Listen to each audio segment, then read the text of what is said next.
Growth is the job is to connect users to the value of your product. Growth sometimes gets this reputation that it's just pure metrics hacking. You've worked at 3 of the most successful consumer subscription products in the world. Where do you think is the biggest missing piece that people don't get about building a successful consumer subscription product? User retention is gold for consumer subscription companies. If you don't retain your users, then a lot of the onus is on getting them to pay on day one. Noam Levinsky, he said that I need to ask you about the biggest monetization win that you found at Grammarly. The lived product experience for most of the free users was that Grammarly was just a product to fix your spelling and grammar, because those were the free suggestions. What if we actually sampled a number of different paid suggestions and interspersed them to free users across their writing? All of a sudden, people were seeing Grammarly as a much more powerful tool than they were before. What's the most counterintuitive lesson you've learned about building teams? I saw some of the highest performers just being people that had very high agency, had that clock speed, had that energy, but they didn't necessarily need to have deep experience on that matter. Sometimes experience could be a crutch, especially in this world where the grounds are shifting so fast with AI. A lot of your learned habits actually need to be intentionally discarded.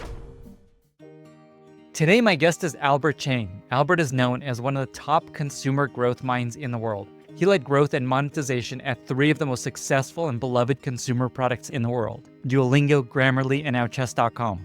Earlier in his career at YouTube, he worked on streaming and gaming features used by over 20 million people. His unique approach to growth blends marketing, data, strategy, and product management. And in our conversation, we cover a lot of ground, including his explore and exploit framework to find growth opportunities, his biggest and most interesting growth wins at Duolingo, Grammarly, and Chess.com, how he uses AI to accelerate his growth work, what he's come to realize about the power of brand and community in your growth work, his top experimentation best practices, why his goal at every company is to run 1,000 experiments a year, and so much more. A huge thank you to Eric Allebest, Noam Levinsky, and Jorge Mazal for suggesting topics for this conversation. If you enjoy this podcast, don't forget to subscribe and follow it in your favorite podcasting app or YouTube. It helps tremendously. Also, if you become an annual subscriber of my newsletter, you get 15 incredible products for free for an entire year, including Lovable, Replit, Bolt, N8N, Linear, Superhuman, Descript, Whisperflow, Gamma, Perplexity, Warp, Granola, Magic Patterns, Raycast, JetPRD, and Mobbin. Head on over to lennysnewsletter.com and click Product Pass. With that, I bring you Albert Cheng. My podcast guests and I love talking about craft and taste and agency and product market fit. You know what we don't love talking about? SOC 2. That's where Vanta comes in. Vanta helps companies of all sizes get compliant fast and stay that way with industry-leading AI, automation, and continuous monitoring. Whether you're a startup tackling your first SOC 2 or ISO 27001, or an enterprise managing vendor risk, Vanta's trust management platform makes it quicker, easier, and more scalable. Vanta also helps you complete security questionnaires up to 5 times faster so that you can win bigger deals sooner. The result? According to a recent IDC study, Vanta customers slashed over $500,000 a year and are 3 times more productive. Establishing trust isn't optional. Vanta makes it automatic. Get $1,000 off at vanta.com/Lenny. This episode is brought to you by Jira Product Discovery. The hardest part of building products isn't actually building products, it's everything else. It's proving that the work matters, managing stakeholders, trying to plan ahead. Most teams spend more time reacting than learning, chasing updates, justifying roadmaps, and constantly unblocking work to keep things moving. Jira Product Discovery puts you back in control. With Jira Product Discovery, you can capture insights and prioritize high-impact ideas. It's flexible, so it adapts to the way your team works and helps you build a roadmap that drives alignment, not questions. And because it's built on Jira, you can track ideas from strategy to delivery, all in one place. Less chasing, more time to think, learn, and build the right thing. Get Jira Product Discovery for free at Atlassian.com/Lenny. That's Atlassian.com/Lenny. Albert, thank you so much for being here and welcome to the podcast. Thanks for having me, Lenny. Excited to be here. I'm even more excited to have you here. So as I do for every podcast conversation, I reached out to a bunch of people that you've worked with that know you well to find out what to ask you about and what topics to spend time on. Jorge Mazal, who is famous in my world for writing what was for the longest time the most popular newsletter post on my newsletter. It's actually, people have usurped it now, but it was like stuck there for a long time. So here's what he wrote. It is a mystery to me how Albert is able to do what he does. I am actually eager to listen to this episode and learn from him. That is super nice. Thank you, Jorge. I've learned so much from him. I'm the type of weird person that likes to wake up before their kids and like pull up a bunch of browser tabs and look at experiments. So it was perfect that Jorge brought me into the growth world at Duolingo, learned a ton of best practices, and he's just a great guy. So thanks, Jorge. We're already getting into these tactics. I love it. Let me just give a little framing on what I want to do with this conversation. What I want to try to do is to help people learn tools and mental models for finding growth opportunities for their own products and essentially learn the growth mentality that you bring into the companies and products that you work on. What I want to start with is to give us a little insight into how you became what you became. There's an interesting pattern I found across a bunch of recent guests, which is many people were very good at piano when they were younger and were very serious piano players. For example, head of ChatGPT, Nick Turley, was like almost going to become professional jazz pianist. You were very serious as a piano player earlier in your career. How did you go from pianist to one of the top growth minds in the world briefly? Well, that's very flattering, but I appreciate it. Yeah, I grew up playing a lot of piano. My parents were immigrants from Taiwan, and I was the oldest kid that they had. And so I definitely felt that strong encouragement, if you will, to learn a bunch of things, take them seriously, study hard. And so I did, right? And like my parents, even though they weren't musically proficient, they had a like deep love for classical music. So I was the stereotypical like baby that would listen to Mozart, I guess, when I was sleeping type of thing. And I still vividly remember like we had this upright Yamaha piano, and at the very top of the piano, we had this countdown clock from 90 minutes, literally every single day of my childhood. Just practiced really, really consistently. At first, like I really was irritated by that thing, but as I grew older, I started to appreciate like music quite a bit more. But anyway, like I think what really accelerated my interest and abilities in piano was like I feel like I hit the lottery. I had perfect pitch, and so I was able to quickly understand whether I was like playing the right stuff or the wrong stuff and just pick up music pretty rapidly. What does perfect pitch even mean? Does that mean you know which note is playing? Okay. Exactly. Wow. So I could listen to a song and then like just a very, very clear understanding of which note I'm supposed to start with and if I'm playing something wrong. So it's very helpful. It's unfair, definitely. Cool. So anyway, yeah, I got quite good like as a teenager in high school and even considered like studying at a music conservatory. My intrinsic motivation for music wasn't necessarily as strong at that point. And so I decided to go to engineering school instead, but that would have been an incredibly different career. And to your original point around the relationship between like music and growth, I didn't really reflect on this until recently. I have a 4-year-old and I'm like starting to teach him how to bang on the keys a little bit, but a couple things stand out. I mean, one is that I think music and growth, they both rely on this just consistent repetition. Like you're constantly making mistakes.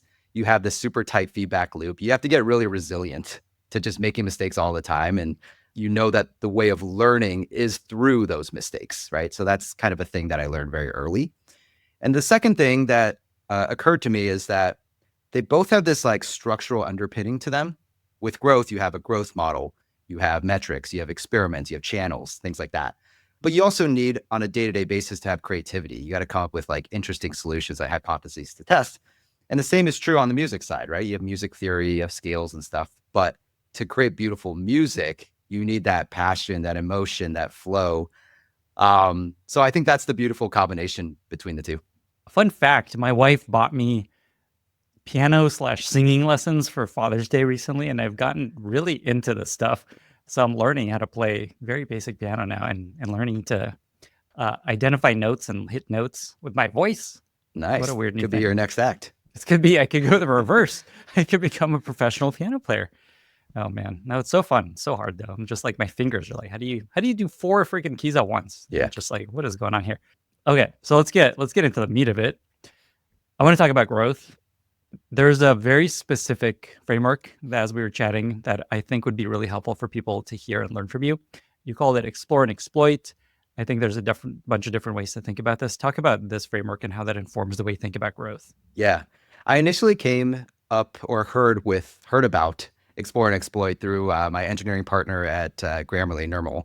And I think he actually had taken some Reforge classes. So maybe the original inventor of it might be Brian Balfour, who I know has been on your pod. But anyway, it's a great concept. The gist of it is that when you're in exploratory mode, think of it as like finding the right mountain to climb. And then when you're in exploitation mode, it's like focusing your resources on climbing that mountain effectively. And certain companies, I think the warning is to basically spend too much of your time on one end of the spectrum, right? If you do too much exploration, you can have your team feel a little bit too scattershot, just trying 100 different random ideas. What's the through line? What's the strategy? How do you pattern match, successes across them? And if you do too much in exploitation, which is often the MO of growth teams, it can lead to this like saturation and stagnation where you're just locally maximizing a thing.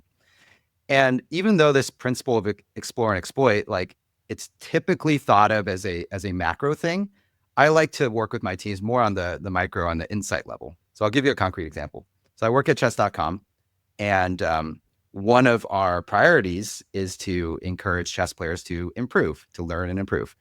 So one of the PMs that we have, Dylan, he works on all the learning features.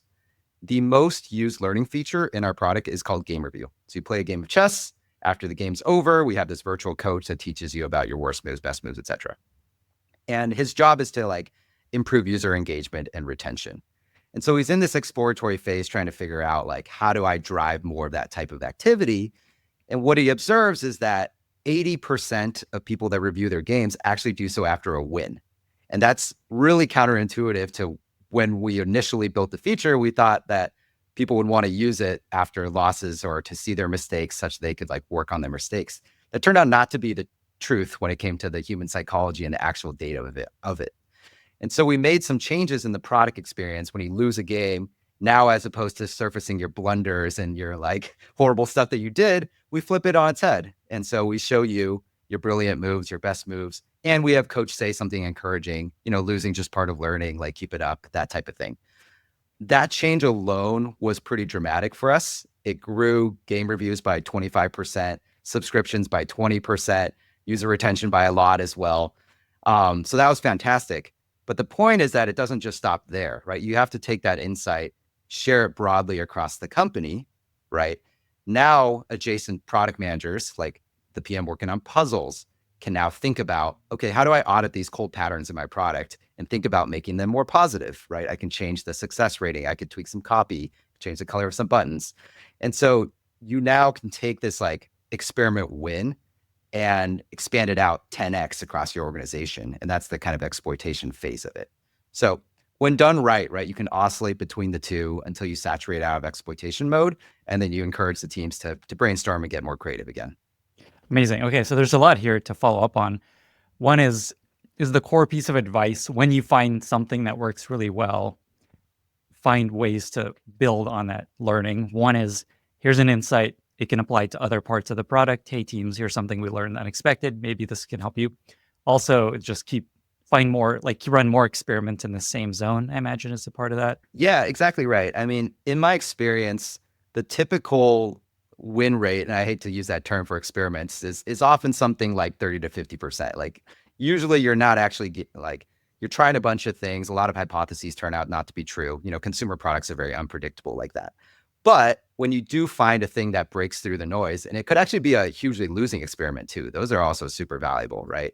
Surfacing those across the company, like the original PM running that experiment doesn't necessarily need to be the person that figures out what you should do for all the other parts of your product experience, but the onus is on them to clearly articulate what their hypothesis is, what they found, such that then as like a growth leader, I can encourage people to kind of swarm around that and try a bunch of different ideas such that the success rate is up and the impact is up.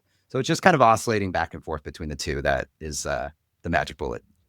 I think another takeaway here / something that I think about when I hear what you're saying is there's often a lot more wins in an area than people expect, that you can continue to find wins and growth in something for a long time. Exactly right. Yes. Okay. At the end of the day, like users, I think within a company, sometimes you can have this siloed approach where you break apart the product experience in, 50 different ways and distribute them across different teams. And you assume that users interact with each of the different features with a different mentality. But oftentimes that's actually not necessarily the case. And so sometimes you can surface an insight that's more, human psychology based that can resonate across the entire product experience. And so I think when you can find that, you can double down. People hearing this might feel like, okay, yes, find big wins and then find more. Is there something you find that helps you figure out when to explore versus when to exploit, when you've exploited too far? Just like any heuristics or, I don't know, ways of helping people guide them along this process of exploring and exploiting? One thing that I try to focus on at a company of our scale of like a chess.com, right? We're running roughly 250 experiments a year. So we're not like the highest in the industry, but we run a decent volume, right? And so when that happens, I invest in these like experiment explorer tools, and we could talk about AI as well as another way to kind of uncover and pick out these nuggets of wisdom. But basically these explorer tools can allow me to look across the spectrum of experiments that are going on, try to figure out if there are patterns between the hypotheses and the learnings that are happening. And if I'm starting to see like more and more experiments that are not statistically significant, that may be a signal to me to say, okay, we might have kind of tried to exploit a little bit too far. Like there might not be as much juice to squeeze. Hey guys, let's get back to the table and brainstorm and be a little bit more divergent with our thinking. Well, let me follow this thread on AI and how you're using AI to help you figure this out. That is very cool. Talk about that. I think one of the latest things that we've been tinkering around with is this text to SQL capability. It's actually pretty powerful. We have this data request Slack channel where for the longest time, and this is still true today, like people will toss in all sorts of just one-off questions, how many subscribers do we have in South Africa? Or like, how long did somebody play puzzles like last month or something? And these ad hoc questions, they often take a lot of like human time to just go in and, a data analyst needs to prioritize it and find time to go run the query. And yes, you can invest in self-serve tooling to improve at this, but also I found that AI is quite good at doing that first pass answer as well. And so we're working on like kind of training some of these Slack bots to essentially be the first party provider of a lot of these answers, which makes the company as a whole a lot more data informed, I guess. And I think what's also kind of interesting is that just human nature is that if you have a question that you feel like, you might be a bit embarrassed to ask, or you don't want to bother someone, you just don't ask the question, right? And so by the nature of having these tools, you get actually a pretty large explosion of questions being asked. And I think you see this in ChatGPT too, right? It's like just having a thing, right, that you can converse with, that you feel comfortable in makes a huge difference. Okay, this is extremely cool. So is this something you build? Basically, it's a Slack bot that gives you the SQL query, or does it actually do the analysis? No, it does you? analysis. Yeah. Whoa, so cool. Okay, is this something you guys are going to release, or is this just like you guys should just build this at every company? We should. It's a good idea. Okay. Well, there's an episode where everyone in the comments is like, open source this. Yeah. So we'll see if that happens again.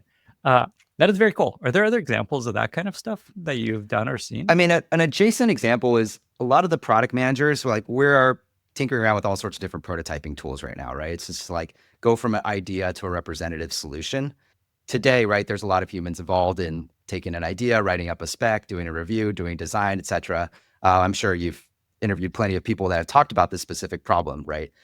And so for us, like we've invested a bit in at least carving out the main screens of our product experience, things like our onboarding flow, our home screen, our chessboard as an example, and building like essentially AI prototypes of those using tools like a V0 or like a Lovable, right? And when you have those foundational pieces, you can then share them with the rest of the company and they can use that as a starting point. And then they can try to, put their ideas on top of that. And then they become a lot more discussable and hopefully testable relatively soon. What's in your AI stack along those lines? The PMs are mostly using V0. The designers love Figma, so they're using Figma Make. The engineers are using a combination of tools right now. So Cursor, Claude Code, GitHub Copilot. Marketing teams use all sorts of tools for translation, subtitles, content adaptations, et cetera. Customer support uses Intercom, Fin. So there's quite a lot of tools that are kind of used across the company. I would say, though, that something that is kind of annoying to me is that we haven't yet figured out the bridging from the tinkering to the workflow quite as seamlessly as I would like, right? And so each sub-function, even though the common, I guess, wisdom now is that AI is going to strip away these like functional titles, it is kind of true that based on your experience, like you may gravitate to using a type of tool more. And if that tool isn't as interoperable with some of the other tools that you need to pass down the chain to actually ship it into production, at least at our scale, right? I think for smaller startups, sure, PMs should just go ship it. But for us, like we are still doing some handoffs between functions. I expect that to change over time. And we are investing in some of like, design system components and MCPs and stuff to make it a little bit easier. But yeah, it's an investment and it takes time to smooth things out. I want to come back to this topic of how things have changed and how you work as a product person, as a growth person across the companies you've been at. But first of all, I want to talk about another example of finding growth wins and monetization wins. Noam Levinsky, who is chief product officer at Grammarly, you worked with him for a while you were at Grammarly. He said that I need to ask you about the biggest monetization win that you found at Grammarly and how you discovered the opportunity. I had the pleasure of working with Noam and his product team at Grammarly. Some context first for those that don't use Grammarly. So Grammarly is an AI-powered writing assistant. And so typically people will use it as a Chrome extension or a downloadable desktop client. And basically what it does is it overlays your writing with a bunch of different I use it. I'm a big fan. corrections. So you're a big fan. And it saves my life. Fantastic. Glad to hear that. The Grammarly is a freemium business model, which means that over 90% of our users are on the free service and the rest of it pay for subscriptions essentially, right? And so one of the teams, they work on subscriber conversion. PM there is Kyla. That team's great. And their job is to figure out the free to paid subscription path, right? And so one of the realizations, one is that we weren't actually tracking the events that well for the types of essentially suggestions that people were getting and how often were users seeing paywalls and stuff like that. That's kind of step number one. We had to put that instrumentation in. Step number two is that, hey, we noticed actually, first, let me explain some of the logic. So as a free user, you basically get these underlines across your writing. And if you accept all of them, then you see the paywall and that encourages you to like subscribe for more nuanced features. As a free user, the main things you get are spelling, grammar, they're basically correctness things. And as a paid user, you get the like, how do you improve your tone to be more empathetic? How do you improve your writing to be more clear? How can you rewrite entire sentences? That type of thing. And so the observed behavior from all that tracking and data was that actually a very small percentage of our free users was deciding to accept all of their suggestions. They were more kind of picking and choosing as they go. And I wonder if your experience is kind of similar too. Definitely. Because I'm always like, wait, stop rewriting everything. Just like this part is wrong. I will fix it. Yeah, I'm very much a pick and choose correction person. And then the second thing, which is I think equally, if not more interesting, is that, I was at this company during this generative AI transformation, which is obviously still going on, right? And quite frankly, both the company brand as well as the like lived product experience for most of the free users was that Grammarly was just a product to fix your spelling and grammar because those were the free suggestions we were showing people, right? And so we decided to flip that on its head entirely. And we said, okay, what if we actually sampled a number of different paid suggestions and interspersed them to free users, right, across their writing, such that they were intermingled and we would provide a limited taste of what the paid offering had to provide. And on the surface, like, even though it's rational, the concern is that if we give too much of this away, then will people want to subscribe? And we found completely like that was not the case, right? All of a sudden, people were seeing Grammarly as a much more powerful tool than they were before. And our upgrade rates like nearly doubled just through this change. And so I think this is interesting, just monetization learning that, especially if you work on a freemium product, try to have your free product be a reflection of like everything that your product can offer you. Obviously, to an extent, there's some costs involved with some of the paid features and things like that, but it generally will pay for itself if you're able to put your best foot forward and go do that. So that really worked well for us there. I think this is what converted me to being a paid Grammarly subscriber. Wow, what a genius move! So essentially, it's here's a bunch of improvements, but you get like 3, I think, max, and then it's like, okay, now you get upgrade. It's basically like a reverse free trial, but in real time, like while you're writing, as opposed to a time-based one. So we kind of adopted some, patterns that are in the industry, but molded it to Grammarly's specific use case. Right. I was going to ask. So it's not like a full trial. It's like a capped trial where you get a certain number of things and then you run out. And then they get refreshed, I think, once a day or something like that is what I found. Yeah, you got it. Yeah. Grammarly is the best / most devious at their upsells. I'm always just like, God damn it! I'm so close to seeing an improvement. I just have to upgrade. And just like right there, it's right there where my mouse is. Yeah, well, I'm not proud of being devious, but devious but and yes. Really getting me to buy the thing. Good job. What was it, Kyla? Okay, nice job, Kyla. It's very effective. I love that. And so, okay, so in terms of the free trial, I don't know, is there anything there of just, there's always this question of freemium, give things away, and then there's pro account, you get it. There's like trial versus time. Some features are limited. I don't know. Do you have like for consumer subscription products, like here's the way to go? Yeah, I think first of all, why do freemium subscription in the first place is a common question that, like I've joined all these companies that are freemium subscription. Like, what do I like about it, I guess? Well, one, I think it ties really nicely to like mission orientation of a lot of these companies. It's often like you want to spread the product as wide as possible because that's why the founders built the thing, right? You're trying to like improve education with like Duolingo or, Grammarly or chess.com. Like these are meant to be widespread products with a really wide value proposition that fits globally, right? And so obviously the lowest friction to that is going to be a free product. So that alone is part of it. Another part of it is that a lot of these products primarily grow through word of mouth. And especially if you can build, network effects in the product, like Duolingo has a bunch of social features, or with Grammarly, like they have a bit of a B2C to B play as well. So you see Grammarly being used by teams and by companies and whatnot, right? And even if users are on the free plan, they still provide quite a lot of value in making sure that Grammarly can be purchased by a coworker or by a team member or whatever, right? So I think these things are usually why I lean toward make sure that the core value proposition that you're providing users is free and is sort of permanently free. And then you layer on kind of a sampling or a taste of some of the premium features that are on top of it. That's usually the sweet spot that I've seen. As to the trials, reverse trials type of thing, I think it largely depends. I think if you have, especially a B2B feature where you may have some lock-in, reverse trials can be super powerful. You just want to get people in there. You don't need to ask for their credit card because they're using your CRM or they're investing quite a lot of time in like building out, material and content. And so by the time that window drops, you actually like feel, oh man, I probably should keep this and start paying. I think for a lot of consumer products, it's a little bit harder for that to work. And so I've typically seen more just normal free trials be the norm. Let me follow this thread of just consumer subscription products.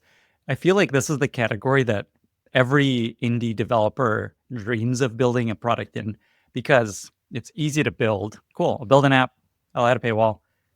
And then they realize this is a lot harder than I thought from a perspective of distribution and CACs and growth like that. Like, is that the biggest missing piece that people don't get about building a successful consumer subscription product? Yeah, I mean, user retention is gold for consumer subscription companies. If you don't retain your users, then a lot of the onus is on getting them to pay on like day one. That's super hard, right? Then you're dealing with totally different business models where you're paying for users, you're trying to like aggressively upsell them before they, hit any sort of habitual usage patterns with your product. A lot of apps naturally do that because that's how they break the mold and get their first, users to do it. But I don't know. I've been fortunate to join companies sort of after that initial phase, but especially like take Duolingo and chess.com. These are organic word of mouth kind of driven businesses. And in kind of both ways, like they grew the market, right, from a much smaller market. And as opposed to it being a very competitive space where you're kind of competing and taking market share from others and bidding for higher terms and stuff like that. So I don't know, that there's something to that. So what I'm hearing here is you need to find a way to grow through word of mouth for this to have any chance of success. And also retention needs to be very high. Do you have a heuristic of what retention needs to be for you to have a chance building a successful consumer subscription business? I think consumer companies tend to track like essentially two main types of like user retention. There's more of like the new user one, kind of D1, D7, et cetera. I think when you have your D1 retention somewhere around like the 30 or 40% mark, like that's quite solid, I think, for a consumer app. If it's much lower than that, then sometimes I might question like the intent of the user or the ability for that you to, I guess, just mathematically acquire enough users such that you can grow a big enough daily active user base. That's surprisingly low. Yeah, So it feels achievable. it's in theory. achievable. It's achievable in theory, Okay. but there are so many options out there in the market, and people are feeling a lot of like app and product bloat. And so just to be clear, you're saying 20 to 30% of people come back the next day. You're Yeah, in a 30 okay to 40, place. 30 to 30 to 40, 40. 40%. Okay. I think Okay, you're in an cool. okay place. I think even more importantly, and you mentioned Jorge to kick this off, but like, he wrote that very, very popular article about the growth model, right? And how like current user retention rate was the biggest thing for them. I think especially if you have a product that has daily frequency, like that's actually the retention that matters the most, is that like of your existing user base that has developed a habitual pattern, how sticky is your product? And it's that retention rate that really compounds and builds that daily habit. So over time, especially when companies mature a little bit, you actually focus most of your energy on the existing user retention mechanics. You find that that's a much, much bigger lever. One exception is that Grammarly was a different type of product in that you install it and you don't proactively open it every day. So that was kind of interesting to me because I assumed that you should always just focus on existing user retention. But for a product like Grammarly, it's actually the activation, installation, aha moment that's really, really critical and will carry the user for a very, very long time. That makes sense. Like, yeah, the stats would show someone's a daily active user because they're typing things, and that's not an accurate stat for Grammarly. The other interesting trend I've noticed across successful consumer subscription products is they always start very scrappy and very cost efficient and spend efficient, because I think it's because it takes them a long time to find something that's working, and they're surviving on that margin of retention to growth cost, essentially. Yeah, that's right. Yeah, the retention piece, that's such a good point. It's like my newsletter is very much along these lines. It's just like how many people are joining every day, how many people are leaving, and it's a difficult treadmill to be on because people, they want to save money, they want to spend on Netflix and things like that.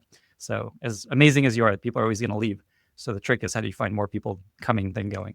Yeah, and I think just to take chess.com as an example, like I think probably 80-ish% of our daily or weekly active users, I mean, I'll check the numbers, but something like that would be like a current user or an existing user. And then a new and a like reactivated or resurrected user, those are actually about similar size for a company of our scale. So even though there's a lot of attention on that new user experience, it's actually like pretty interesting that the components of your active user base are actually not heavily weighed in the new user set after you mature to a certain degree. Can you explain that a little bit more? Yes. So after some period of time, you kind of stack up a lot of inactive users in your product, right? And you also stack up sporadic users, right? People that may not have a daily habit, but they will use it, once or twice a week or once or twice a month type of thing. And so eventually that math sort of adds up where you have, let's say, hundreds of millions of kind of dormant users that are coming back. And it's actually worth spending some time making sure that that kind of resurrected, for lack of a better word, experience inside the product is really excellent, and that you find novel ways to try to bring them back. Duolingo, as an example, they did a good job of using social notifications. And so if people would use like contact sync or something, you might get a push notification that one of your like best friends just started using Duolingo, and that might encourage you to come back and resurrect into the product. And when you resurrected in the product, it might be the case that your proficiency of the language you were learning, like you were learning French 3 years ago, but now you like forgot most of it, right? And so when you open the app again, it encourages you to essentially replace yourself, like do another placement test and put you in the right spot. And so some of these types of mechanics for a more mature company can lead to pretty good ROI, I guess is what I'm trying to say. Got it. Like essentially, so many people have already tried in the past that to grow, you need to resurrect people that have been there. And so thinking through, it's almost like a user experience for resurrected users. Exactly. Okay. Let's zoom out a little bit. You've worked at 3 of the most successful consumer subscription products in the world.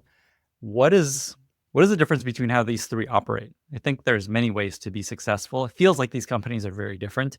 What's kind of the gist of what each of these, how they operate? Well, first of all, like there's obviously a lot of similarities, but I'll just focus my answer on the differences. So I think Duolingo, what struck me most working there is they're very particular. They have an approach of product development that is infused across like everyone in the company.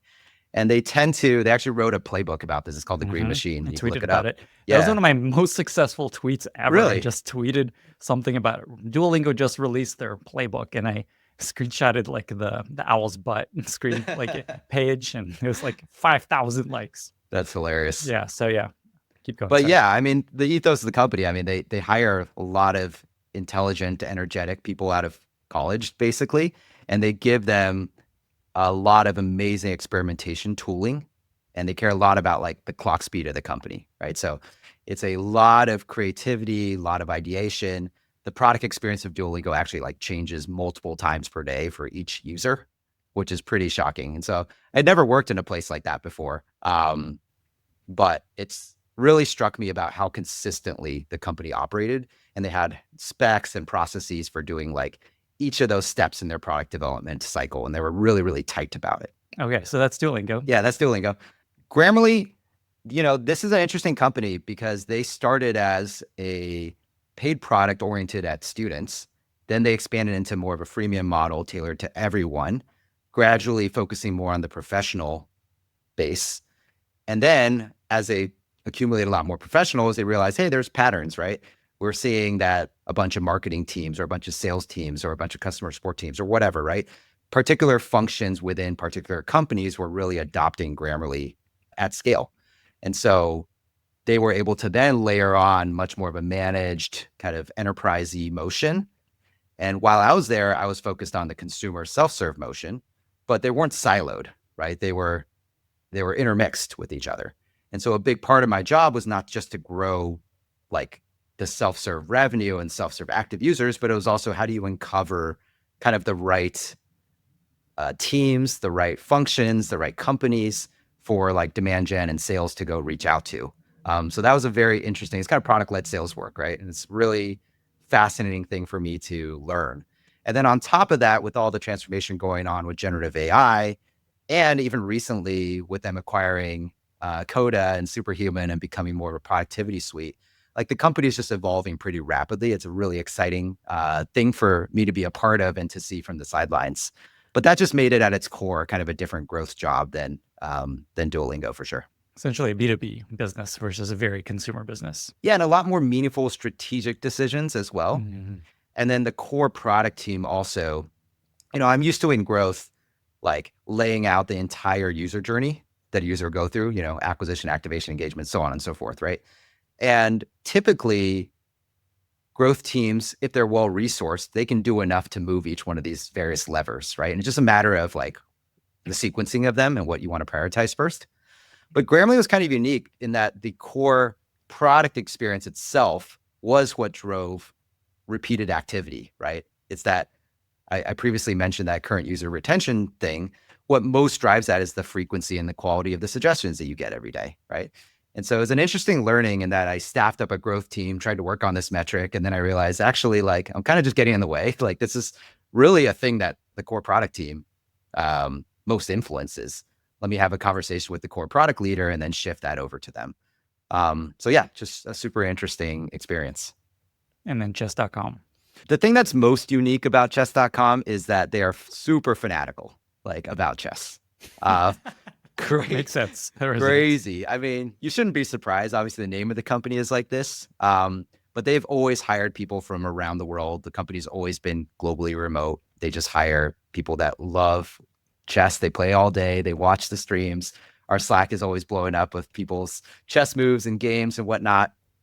I think I want to say this a little bit delicately, but like Duolingo, even though the product they're providing is around language learning, I think the original ethos of how to start the company was really around motivation, right? The hardest thing it's habits, right? It's how do you build that daily habit? And I actually, in many ways, see language learning as like their first vehicle. And what they have a superpower in is that, again, the motivation, the habits, etc. So that's kind of Duolingo. And Grammarly actually kind of similarly, right? Like people know them for the spelling and grammar corrections, but what's really unique about them is they're integrated across tons and tons and tons of applications. There's not many products that work like that. That's really unique. And so now if you hear like Shashir, their new CEO, talk about like the AI superhighway and all that type of stuff, right? They can now use that technology to provide a lot more than just grammar writing. And so my point is just that like chess is about chess 100%. It's in the ethos. People are crazy passionate. That just means we're always dog fooding the product. There's just an amazing energy in the company to just use the product all the time, come up with ideas. And I love that environment. I think that's fun for me. That is so cool. And what I love about what you're saying is there's no right or wrong answer. No. All of these companies are killing it. I think Duolingo is worth like $10 billion, something like that, and keeps growing. Like I'll look it up in a second. And Grammarly is worth a ton, and then chess.com is doing super well. So I think that's a really interesting takeaway here is you can succeed in a lot of different ways. Yeah. What's really cool about Duolingo, I was just thinking as you were talking, is it's just interesting that this very structured, methodical way of building is working so well, because you could listen to that and be like, I don't want to work like this is a rigid way. But the fact that it is killing it tells us this actually works really well. If you find something that works, lean into it. That's right. Yeah, the structure is rigid, but the ideas are the farthest away from rigid as possible, right? Like you have seen their, I don't know, Super Bowl commercials, their memes, their gamification tactics. Like it's a super fun, creative environment. So like rigid is the farthest possible word to use. But what I just mean is they're consistent. They have templates for everything. And like their product reviews are like 10 or 15 minutes. It's just people go in and out. So it's just this kind of a surreal environment about how rapidly and consistently they work. Awesome. Yeah. They're worth $12 billion. And they were much higher actually not too long ago. They're coming down a little bit. So speaking of Duolingo, when people think Duolingo, they think of the brand and the owl and the success they had on TikTok and things like that. I'm curious to get your take on, as a very growth-oriented person, watching that work and your take on growth experimentation data versus marketing, viral TikTok videos, mascots, things like that. Yeah, I mean, I used to think it was versus, but now I realize that they combine really well. It could be rocket fuel for your growth. Yeah, being a product person, I joined a lot of these companies because they're literally on the home screen of my phone, and I like using them, and I consider myself someone that's not easily swayed by ads or TV commercials telling me what to buy. So I always had an element of skepticism on the marketing side for much of my career. But then, yeah, you join a place like Duolingo, and you see how Duo the Owl has developed a personality through the push notifications and the product experience, and then seeing the marketing team leverage that personality in their TikTok and in their YouTube and all throughout social media, and just feed into those memes. And then we would track back in the product experience, like, how did you hear about us? And put all those channels in there. And some days it would be like, holy shit, like it's bringing in 20, 30% of our new users in any given day. So those two things really go hand in hand. And that feeling has only been reinforced by chess.com, over the last 5 years. Like the first 15-ish years of this company was really under the radar. Like 800 million people play chess around the world, but most of that is over the board. Until recently, there wasn't actually that much online. But 5 years ago, everything changed. You had the pandemic, you had Queen's Gambit, you had a lot of YouTube and Twitch streamers, you had a bunch of kids playing it in school, etc. And so it's really the combination of those two things that make it take off. And it's like the growth experimentation is more the slow and steady, or fast and steady, I should say, approach, where you're just continually iterating, you're making the product experience better. But then every so often, right, there's a big wave that comes in. You can quadruple your, registrations overnight, and you'd be a fool not to take advantage of that. I was actually, speaking of chess.com and playing chess, I was at a coffee shop this weekend.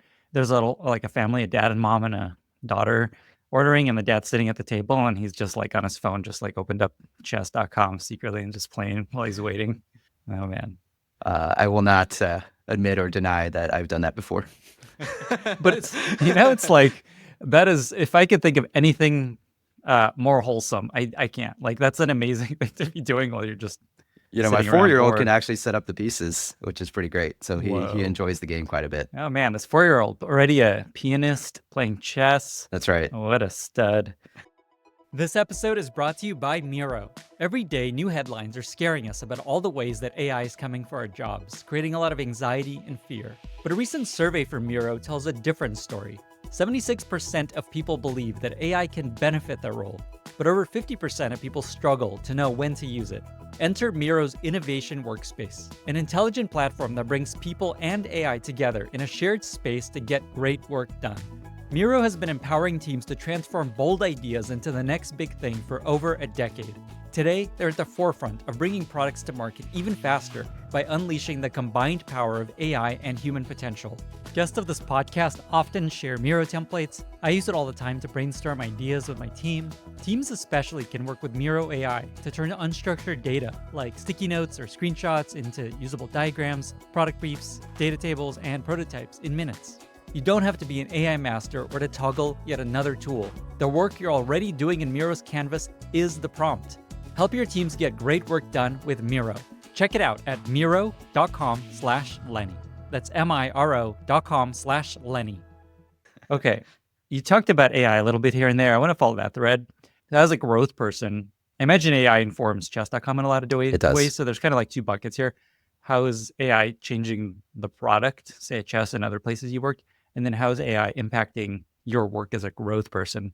So pick one or both buckets and Yeah, share I'll there. I'll tackle them in sequence. I'll start Sweet. with the chess one, just because I have maybe a slightly unique take on that one. So chess and AI, they've been intertwined for almost a century. Like some of the early computing pioneers, like they just figured, yeah, chess is an interesting game. We can test machine intelligence and write some algorithms. We're not. And then fast forward to like 1997, and you had IBM. They had their Deep Blue application, who actually beat the world champion back then, which was Garry Kasparov. That was like a huge moment of shock and reckoning of like, oh man, is AI going to take over humans? Are we going to have jobs and like all this stuff? And this is 30 years ago.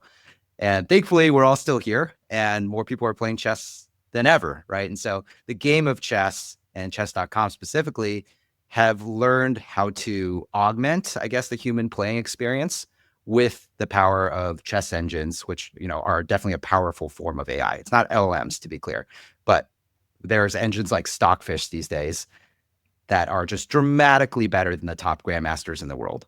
Like, Is that where we're at? It's just like, I remember when it beat humans and now it's just dramatically better. It's dramatically better. Wow. Yeah, I think there's a rating system that compares like relative skill level, and an average chess player somewhere like 1,000, maybe a 1,500 on the high end.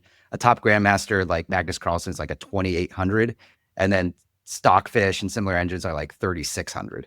Wow. And so It's to put cool that it's in not comparison, yeah. Like at least it's not 10,000 or a million. I don't even know if that's No, possible. it's not 10,000, but it's similar to like if the chess engine was playing without a major piece like a rook or something, they would still be Wow. competitive against the best players. And this is the ELO score? Is yeah, that the term? ELO score, ELO rating. Magnus is what you said, about 2,800. Yeah. And then the Stockfish is, would you say 3,600, 3,800? Yeah, and really it's because computing power is so amazing, and there's so many techniques for how to do like deep evaluation on specific chess lines. They can calculate tens of millions per second. So it's not realistic for a human to compete against that. But yet, like watching some of these chess engines played has opened up a lot of creativity, new strategies, new lines, new appreciation for the game.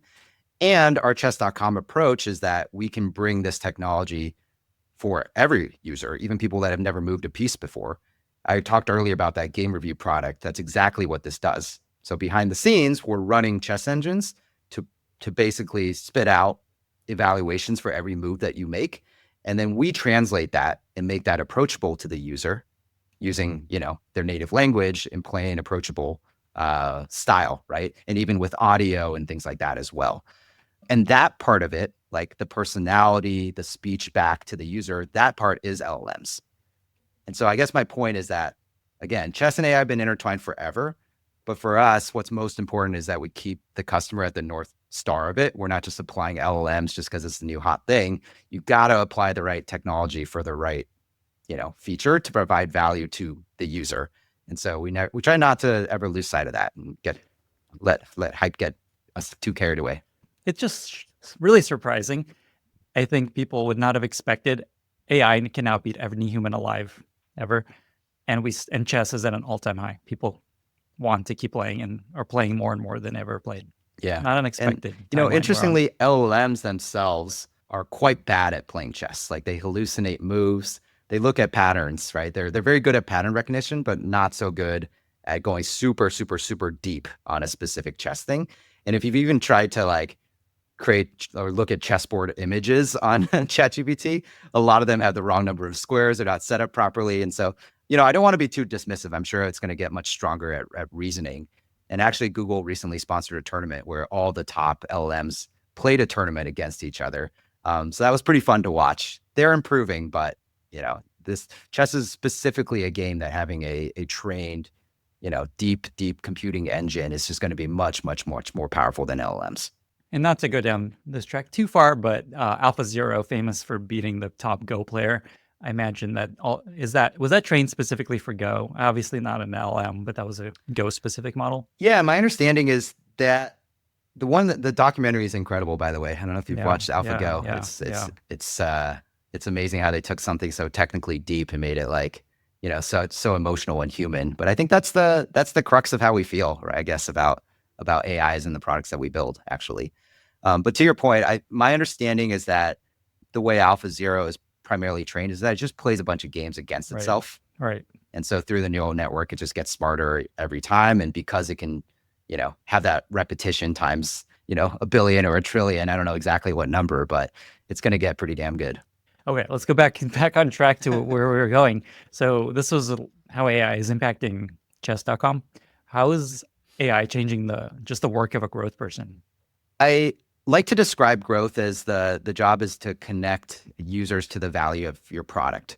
And in order to do that, what I like to do is think about that user journey again, and essentially staff teams that are oriented around each element of that user journey. And those teams have specific metric goals, they have roadmaps, et cetera, and then they go run against them. So that's like how it's structured. AI, I think, can be applied to speed up some elements of that essentially experiment cycle that you get through. So one example is in product discovery, as opposed to core product, which tends to have longer timeframes, and you might do like, thorough user research or market research. It's more foundational, more from first principles, et cetera. Growth is a little bit less like that. It's like you're running a lot of experiments, and the output of any given experiment is the input, like, to your next idea, right? And so historically, I don't even mean historically, but just a few months ago, right? Like we were operating in a it's got kind of history, I suppose. Yeah. But there would be a lot of manual writing of these like analyses docs. You'd have to read them. You'd have to understand what insight you want to kind of grab from them, and then write another spec to translate that idea. That's still happening to some degree, but I think that's a spot where even tools like ChatGPT are super helpful, right? You can just plug in like an analysis that another person wrote and just have it summarized for you and give you advice on, ideas to go try. And so that ideation, that research cycle is much, much faster. I talked a little bit about prototyping also just becoming much, much faster than before. We have not yet gotten to the point where like product managers themselves are actually shipping the code into production, but it's dramatically shortened the amount of time it takes to conceive of, especially like a bolder idea that you might have. And so when I talked earlier about explore and exploit, right, a lot of the explore was harder to do, but now it's a little bit easier to do. You can take a broader concept and visualize it. And when you can visualize it, send it around the team, get people to click around it, that makes a world of difference. So those are just a couple examples that come to mind. Awesome. I want to go back to this phrase right at the beginning of this answer that you shared that I think is really helpful, that you see growth as simply your job is to connect users to the value of your product. Yeah. Can you speak more to that? Because I think that's such a nice way of clarifying what is growth's role. Yeah, it resonates deeply with me because I feel like growth sometimes gets this reputation, I guess, that it's just pure like metrics hacking. Like we're cold people that just are trying to move a particular metric up, and we're going to do whatever it can to like, throw walls and paywalls and add friction in all these spots. And even though that could theoretically work at like a micro level on a specific feature or a specific metric, I think what's most healthy for a company, and I want to work at durable companies, right, is to think about the user holistically, right? And when you take that framing of connecting users to the value of your product, that value can change for a user over time. And that also lines up really nicely to the journey, right? Like what someone that's not even a user yet needs to understand about the value proposition is super different than what a habitual user of 3+ years might need, right? And so the teams working on them should think from that perspective, and then from there, right, then ladder into like specific problems to solve, hypotheses, et cetera. Following that thread a little bit more, people listening to this are imagining, how do I get better at experimentation? How do I run more experiments? How do we do this better? What are 2 or 3 tips and best practices that you think people need to hear, maybe are not totally aware of when they think about getting better at experimentation on their teams? I think the first thing is just start somewhere. I just read this Atlassian state of product report, and it was like 40% of product teams like basically don't run experimentation at all. And there may be some good reasons for it. I mean, it could be philosophical, or maybe you're more, B2B oriented or whatever. So I get it. But I think for a lot of, especially if you work on a consumer product that has some degree of scale, some degree of frequency with your product, you can collect enough data. And also, I have found, I can pattern match all day long. I've worked at a lot of companies, right? But I'm wrong all the time. And I think consumer behavior can be very fickle. And especially when you work at a company, you become a power user naturally. So sometimes you may forget like what the actual user experience is for a brand new user. And so you leave a lot of opportunities on the table if you don't even try to experiment. So I just encourage taking that first step. Just run an A/B test. Find a third-party tool or something that you can integrate quickly, and or even just work with your engineers to spin something up. Just get in the practice of, crawl, then walk, then run type of thing. Do you have a favorite tool, by the way, just to throw out? Is there like a go-to tool for you? We used StatSig at Grammarly, and I saw that they recently got acquired, so that was exciting news. Duolingo and chess.com both have an in-house experimentation approach. Cool. Sweet. Pros and cons to either. Obviously, Duolingo is an experimentation machine, and so it's been a huge accelerant to have our own thing specifically tailored to be excellent at that. But no, I typically don't encourage companies to build experimentation in-house from day one. At a certain scale, it can make sense. And some of these companies, right, they were started 15 years ago when these tools weren't out. So it was just something they had to do. Something that you mentioned to me at chess.com, your goal is to run 1,000 experiments a year. You said you're at 250. Talk about just that as a North Star. Yeah. So part of having team members that are fanatical about chess is that the company can get pretty damn far just like building for themselves, building for the community, and not actually being very experimentation and data oriented. The problem with that is that you can have relatively lumpy growth, right? And so part of the kind of excitement of me joining the company was to help smooth that out and bring in that experimentation mindset. So prior to 2023, the company practically didn't experiment at all. Last year, they did about 50. This year, they're on pace for about 250. And then next year, we have that ambitious target of 1,000. Did I make it up? Yes, absolutely. I made it up. But but it's still a target and a thing for the teams to think about. And 1,000 experiments by itself, like if you just did that, but you didn't learn, you didn't make an impact, and that's kind of a waste of time, right? The whole point of setting a goal is that you can have conversations about what would need to be true to actually hit that goal. And so that leads to insights like, actually, we need not just product management or engineering to be running these experiments. We can experiment with lifecycle marketing, changing copy of push notifications and emails. We can experiment with app store screenshots and keywords and stuff like that. We have all sorts of content marketing teams, et cetera, right? We could have engineering enable no code for specific screens. Think about our home screen or our pricing screen, where we might want to do a lot of just tests that are configurable without engineering support.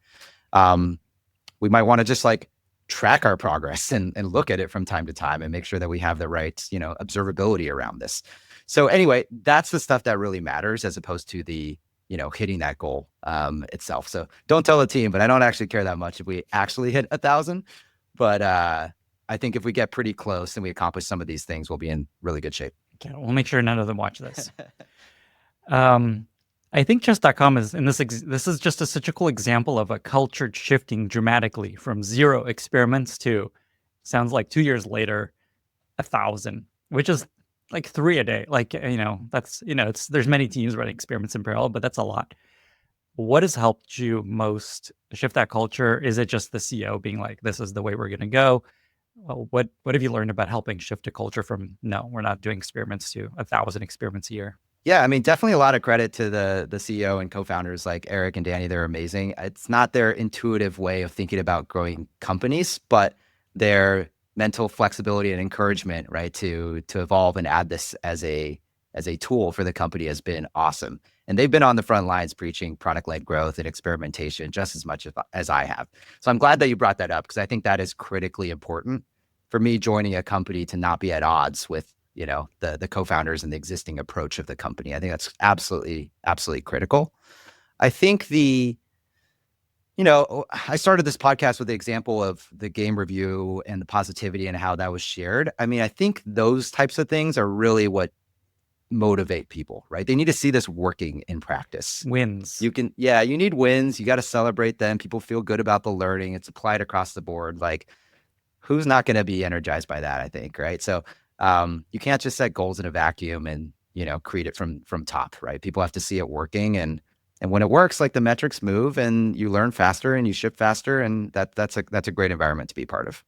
What was the first experiment you guys ran? Do you remember? I don't know. Before my time, actually. Okay, got it. So they were already going down this track before they brought you in. They had run some. Okay. Yeah. Sweet. Are there any other key lessons that you think people need to know to be successful running experiments at scale? The system matters just as much as any given experiment, probably even more, right? I think starting with a growth model so you have an understanding of how your company grows in the first place and which channels you're going to leverage is critical. You need to make sure that you are instrumenting your product in and out. Otherwise, you're going to run experiments and have wonky results. I won't name which company, but I was part of a company that had an in-house experimentation tool. It's about 3 months into the company. We're running like some experiments and we realized that user retention was actually configured backwards. So all positive results were negative results. Oh, geez. So that was kind of embarrassing. And You that just will go never through happen and again. undo all those experiments and just Yeah, I was like, drive up It's retention. kind of weird. Like we're seeing people use the features a lot more. Why is user retention Wow. going negative? So I have plenty of horror stories around that type of stuff. But Oh my yeah. God. On the flip side of horror stories, you've shared a bunch of cool examples of experiment wins. Is there another that comes to mind, if one you're really proud of or that was really trajectory changing, either at Duolingo or Grammarly or Chess?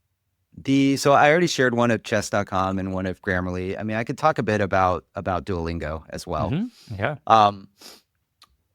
Duolingo, and you had Jackson on the podcast, right? Where you talked about the streak. Yes, talked about streaks. So I also the don't want to streaks. steal his thunder because I was going to think about that. But the amount of learning through commitment and putting streaks on a calendar and just getting people started, right, as opposed to achieving some large milestone, that was huge.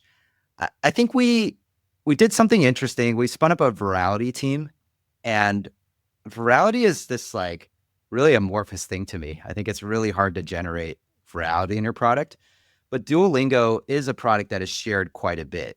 And so we invested actually in some time to essentially add screenshot tracking for like a brief period of time in the app, just so we could find out the hotspots of where users were doing screenshots. And you see this in other apps too. It's not necessarily like, some horrible thing, but we did this for some period of time and we were able to basically articulate and say, okay, streak milestones was the obvious one. Really funny challenges that you get in the Duolingo experience is also super highly shared. Advancing in the top 3 of a leaderboard is another thing. Anyway, so you can find these different moments where that's the case. And then we staffed those moments with illustrators and animators and created these really delightful experiences around them. And that worked amazingly well. So as opposed to going against, I guess, human intuition and trying to get them to share stuff that they otherwise wouldn't on the margins want to share, like lean into it more. Actually, like grab the moments where users are already organically screenshotting and make those much, much, much better. And you can kind of 5x or 10x and drive a lot of growth that way too. So that's not so much an experiment. That's more a core product thing, but it just resonated with me that was interesting. Well, it connects to your explore and exploit methodology. Just explore where things are happening and then try to exploit in a nice positive way. You got it. Speaking of that, you mentioned this with Duolingo is just very good at habit formation and motivation, behavior. Feels like chess is good at this too. Mhm. You've worked at both these companies. What have you learned about how to motivate people, how to create habits?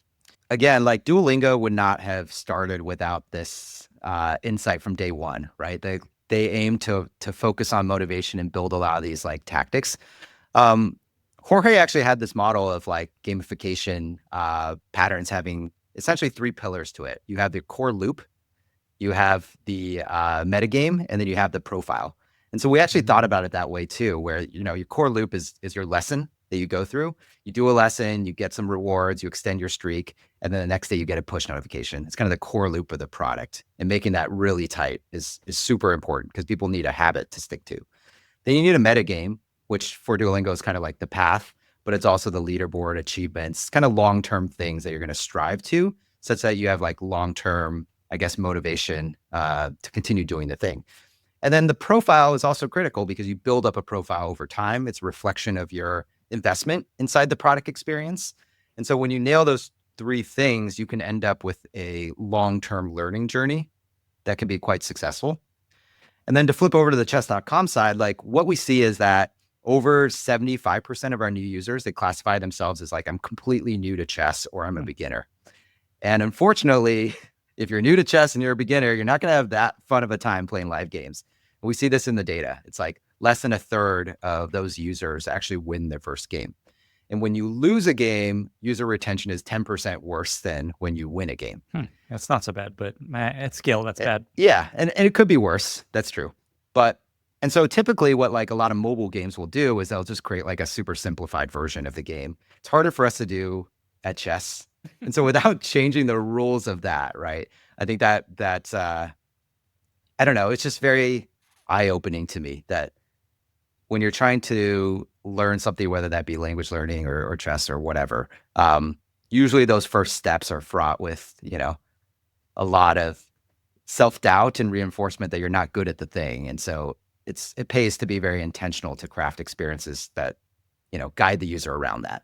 Well, I can't help but ask, is there anything that helped that along?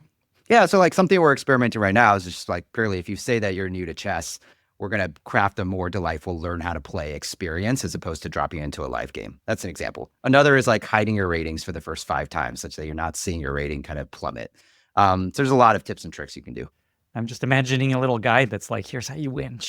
Yeah, or play against a coach, play against a friend, play against a bot. There's a bunch of different avenues you can take. What I'd love is play against someone real, and then here's like here's the way you should move. Just like here's we're gonna help you win. Like a hint in real time. Yeah. Well, I don't want to be playing you then. Okay, let me ask you a couple more questions. One is just zooming out a little bit. What's the most counterintuitive lesson you've learned about building products or building teams across the many companies you've worked at? Yeah, I've talked a lot about products, so maybe I'll flip to the team side for a bit. I think the standard way to hire and build a team is, you fill out a JD. It's got a whole bunch of different characteristics that you're looking for. You typically will find, a short list of companies that are kind of similar to yours, and then you try to hire for that, right? I think that's kind of the typical default path that a lot of companies take. And I was really struck by, my experience working at, some smaller startups or, take Duolingo as an example where over and over and over, like I saw some of the highest performers just being people that had very high agency, had that clock speed, had that energy. Yes, they cared about the mission, but they didn't necessarily need to have deep experience on that matter. And in fact, sometimes that experience could be a crutch in certain ways, especially in this world where the grounds are shifting so fast with AI.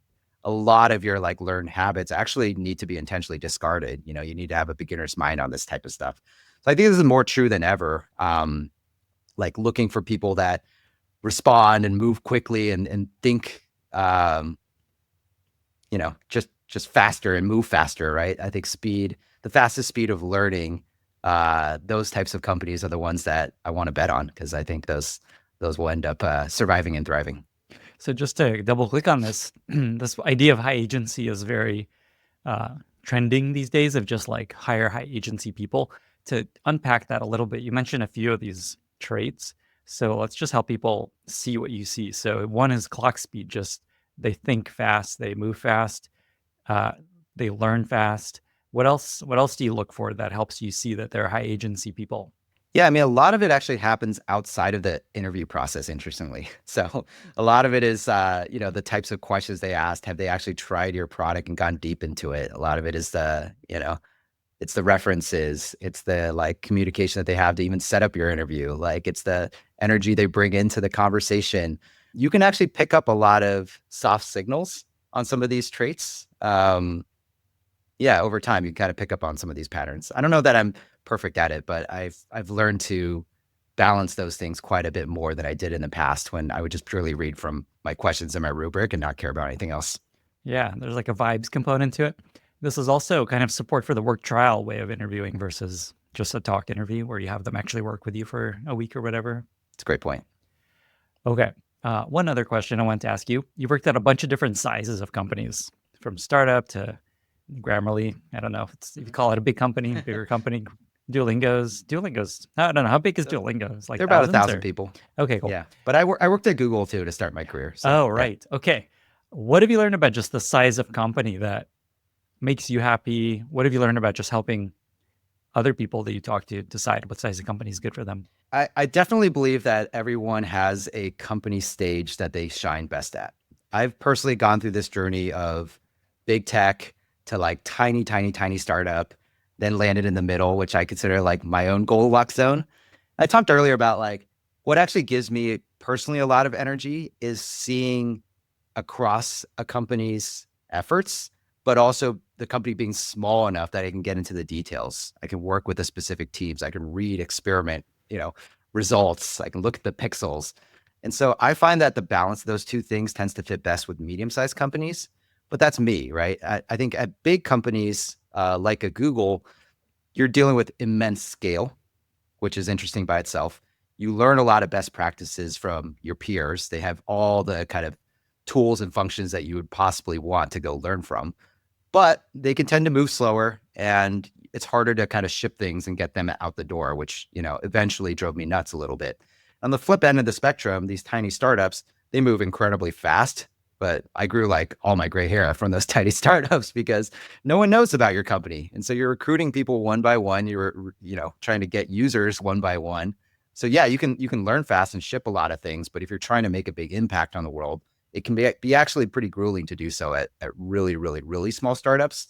Now, some of them do hyperscale and make it out. And obviously, I'm not one to trash that because that's the path that I tried for quite a while. But for me, like I really like the zone where I can contribute at scale, but also execute at a pace that's more on like the daily and weekly scale, right? As opposed to monthly and quarterly. And when you say medium, what size of company is that roughly? Yeah. So these companies that we've talked about in the podcast are about 500 to 1,000 people. Typically, these companies will have been around, let's say 10 to 20 years. Like they're durable, ideally profitable, they have a good leadership team, but there's still a lot of dimensions to go figure out. A lot of them are in key inflection points. So they're certainly not stagnant, right? You need to find a place that's dynamic too. Interesting. 10 to 20 years old. I don't know. Yeah. That's not many people would feel like that's where I want to be. Yeah. I love that you found a number of companies like that you enjoyed working at. Last question, and this is going to be taking us to a recurring segment on the podcast that I call Fail Corner. People hear all these stories of all these experiments on all these companies you worked at. They're all killing it up and to the right. In reality, you've touched on this. A lot of things don't work out great. So can you share a story when something went wrong, when you failed, and what that taught you? First of all, in the growth world, you're failing all the time. So I'm not going to pick a specific growth story because those don't actually eat my ego too much. But earlier in my career, I did a lot of core product work. I worked for this startup called Chariot. I don't know if you ever lived in San Francisco, but yes, it was like the bus Uber the thing. blue Yes. commuter shuttles, like 15-person that. shuttles. Yes. They would essentially drive from various neighborhoods into downtown San Francisco. It's kind of a commuting use case, a cross between like the public bus system and an Uber and Lyft. So I was there for some time. I led product there, and the core service was really loved by its users. Like it was reliable and fast and affordable enough. But we got pretty interested in this idea that maybe we can improve utilization. Maybe we can make the service a little bit more innovative if we offer dynamic routes, more similar to Uber and Lyft. Like, how could we, like, the drivers are driving these fixed routes, but, if they have spare time, they can go out of their way, go pick up somebody like at their house or something and like keep going. So we tried this. We called it Chariot Direct. Really interesting attempt, but I learned a lot of lessons there because ultimately it didn't work out. One lesson is like, this was kind of a solution searching for a problem. Like, you never just purely want to chase a, like, wouldn't it be nice if we did this, as opposed to, this is our user and this is the problem that we're solving. This is why it's going to delight them, etc. That's kind of one. Second is, you got to consider, especially in these more like marketplace type businesses, there's more than just one end user. And we focus so much of our attention on the rider app without realizing, oh yeah, the drivers are carrying a lot of the brunt of this experience, and our operations team is as well, right? And so when the drivers are confused or disgruntled, that can lead to a challenging overall experience for the product, right? So that's definitely another one. And the third one is like, we did a lot of actually PR prior to the service going out, just to get the word out. And PR has its time and place, but I think doing it before you have validation that customers definitely want the thing is quite risky. It can lead to a lot of sunk cost once you get it out, because you're just, you need to see it through. You want to see it succeed. So yeah, this is a decade ago. Honestly, I had a great time at that company, but I still remember that vividly because it contained, 3 or more kind of key lessons that carried forward as I have built many products since then. Yeah, it feels like you went to the complete other end. Run experiments of everything before you tell anyone about it. That's right. Yeah, I remember the Chariot bus showing up at the Airbnb office and people getting them like, what the hell is this? That's right. Yeah, very cool. I didn't know you worked there. Albert, we've covered so much ground, everything I was hoping we'd cover. Is there anything else that you wanted to cover? Anything else you want to leave listeners with before we get to a very exciting lightning round? No, this is great. Like, hope it was useful for your listeners. I will say, like, over the last few days as I was prepping for this, like, I was honestly a little bit anxious about, like, do I have enough deep, independent frameworks that I need to come up with? But just being authentic to my actual experience at these companies, a lot of my lessons learned have been off of the backs of other people that have tried, similar things and have succeeded or failed. And I think what's important is that you have that, like, you're a mental sponge, right? You can try a bunch of different things, you can absorb them and then put them in practice right away. Discard the things that don't work, right? And evolve them for yourself and for the company's needs. And so I don't know. I think that was just a realization that I had as I was thinking through this podcast. And I think that's partly why I haven't done too much public speaking. I know exactly what you mean. When I left Airbnb, I was just like, and that was the first time I ever took a break in my career of like 30 years of just working straight in school. I was just like, what have I actually learned? I've never just sat down and thought about, here's the thing I've learned. And that led me to writing this Medium post that did really well, what I learned at Airbnb. And then that basically led to what I do now. So there's a lot of power. And like, I love that this is the excuse to make you think through, what have I learned concretely that I can share? That's right. Thank you for that. Yeah. And I actually, so at the beginning of this podcast, before we started recording, I always like to ask guests, what is your goal? What do you want to get out of this conversation? And, usually it's like, we're hiring, we want to make sure people know about our company, or we want to get the users. And your answer is just, I just want to give back things I've learned, which I love. That's it. And you've done that. With that, we reached our very exciting lightning round. I've got 5 questions for you. Are you ready? I'm ready. What are 2 or 3 books that you find yourself recommending most to other people? Yeah, so the truth of it is, like, I have not just the 4-year-old, but I also have a 1-year-old. So most of the books that I'm reading these days are kids' books, trying to make them laugh and all that. Wait, any favorite kids' books? Because I have a 3 or 2-year-old, sorry. Well, you said that you started singing. There's a book called Snuggle Puppy that has a song in it that just makes my daughter crack up. Oh my God. That is heartwarming for me. But no, I like a book that I recommended recently at work is Ogilvy on advertising. Do you know this book? I don't know the book. I've seen as like tenets of marketing. Yeah, it's interesting. So it's 40 years old, but it's just packed with a bunch of different practical examples about copy and creative that work in, these are old school ads, right? But he took a very experimentation-oriented approach to just try a lot of things. I think in the book, it makes a good reminder that what ultimately matters is to compel your users to some action. For him, it's like buying a product, right? It's not about just creating clever ads or sexy, creatives. It's to do things that, compel that action. And I think that's very true for many of our product and, life cycle teams. And so I shared that around as an interesting recommendation. Is there a movie or TV show? Sorry, were you going to share another book? Yeah, actually. So Go. Yes, please. our co-founder at chess.com, his name's Danny Wrench, and he is quite well known in the chess circles. He's releasing a memoir called Dark Squares, and it is super fascinating. He grew up in an abusive cult and was a chess prodigy. And so it is just this like unbelievable story. And I'm about halfway through it. It's a reminder that sometimes the people that you work with, you don't realize like how deep their pasts go. But this is something else. And I think it should be out by the time this podcast releases. And it's called Dark Squares. Dark Squares. Which is a reference to the chessboard and also, I imagine, the difficult past. Exactly. Wow. How cool. Okay. Are there movie or TV shows you really enjoyed that you've recently watched? I mean, these days it's football season. So I'm consumed by all the hot takes of my favorite teams that I love and the teams I love to hate as well. So who's your team? The 49ers. I have season tickets and I go all the time. We had a rough season last year, so hoping to turn around. Okay, very cool. Okay, is there a product you've recently discovered that you really love? Yeah, so last 20 years of my life, roughly, I've moved around a lot, but I've always been within walking distance of a coffee shop. It's just like a ritual that I go and get coffee and it starts my day right.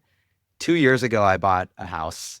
And for the first time ever in my life, I'm like not by a coffee shop. And I was so depressed about this for a little while. So my favorite product is the Breville Barista. And it just starts my day off right. I like making horrible latte art with it.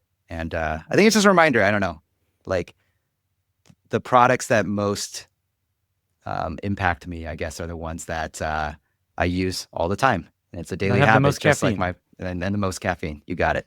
Amazing. Do you have a favorite life motto that you find yourself using in work or in life?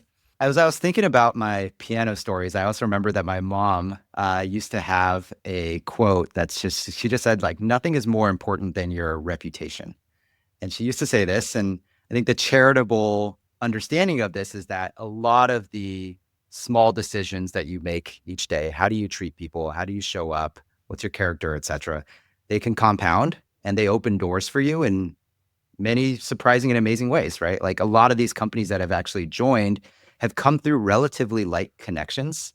And even just being on this podcast, right? I think I've seen a number of folks that I've worked with before be on this show. And so I think, doing the right thing, building a good reputation, they can carry you a long way. And the flip side of that is, reputations are fragile too, right? So if you do the wrong thing, take a long time to repair that. So I don't know. It just stuck with me my entire life. I thought that was a interesting life motto. Last question. You work at chess.com. How's your chess?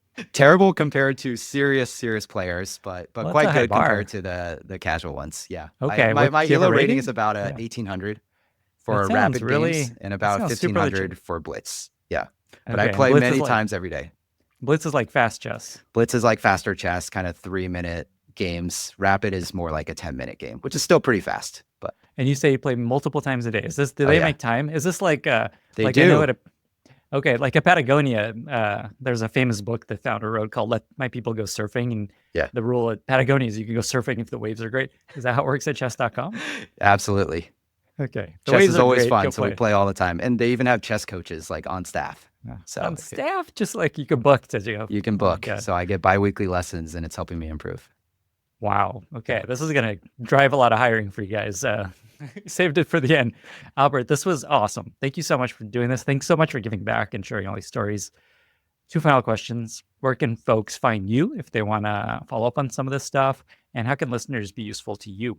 Yeah, thanks for having me. This was great. You can find me on LinkedIn or Twitter. Not a super active poster, but I read it all the time. If there's something that I said today that resonates with you and, you just want to get in touch, trade notes, feel free to reach out. And can they play with you on, can they find you on chess.com to play? They can. Okay. Do you want to share your username or you don't want that? I'm happy No, to. okay. I just Okay, mentioned that okay. I'm a 49ers fan, so my username is Go Niners. So Wow. I'm sure I'll get a lot of game Here we requests go. now. Here we go. 1800. Okay, Albert, thank you so much for being here.